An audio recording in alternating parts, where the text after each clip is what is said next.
शरद पवारांनी एकंदरीत त्यांच्या काळात बालेकिल्ला असलेला राष्ट्रवादी तुम्ही होता, त्यावेळी अन्याय केला असं वाटतंय का? मग असं हे बघा, मी माझ्यावर अन्याय केला असं नाही म्हणणार, पण भाऊसाहेब महाराजांवर नक्की केला. आज भाऊसाहेब महाराजांचं नेतृत्व, मी तर नंतर निवडून आलो, मी थोडं नवीन होतो वगैरे सगळं ठीक आहे, पण अभयसिंह महाराजांचं नेतृत्व हे महाराष्ट्रामध्ये सगळ्यांनी बघितलं होतं. तुम्ही पण त्यांच्या कामाचा अनुभव घेतला होता.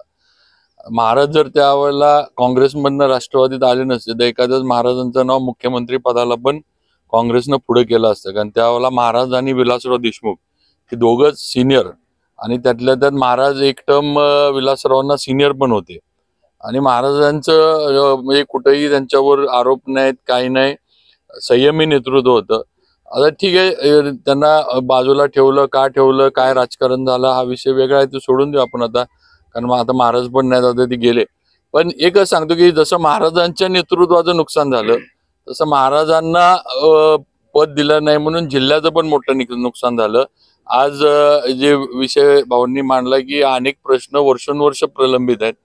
जर महाराजांसारखा नेता जिल्ह्याचं नेतृत्व त्यावेळेला जर दिलं असतं तर हे प्रश्न नक्कीच सुटले असते. आज उरमोडी धरण भाऊसाहेब महाराजांनी केलं. आज भाऊसाहेब महाराज होते म्हणून ते 9 TMCचं धरण झालं.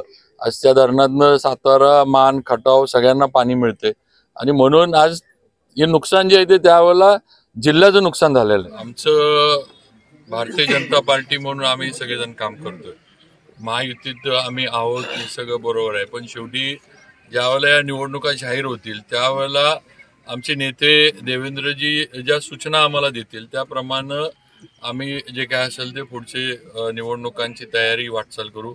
पण आमचं एक सगळ्यांचं मत भारतीय जनता पार्टीच्या कार्यकर्त्यांचं ठाम आहे की जिल्हा परिषदवर अध्यक्ष भारतीय जनता पार्टीचा झाला पाहिजे, आणि आम्ही नक्की तो करणार.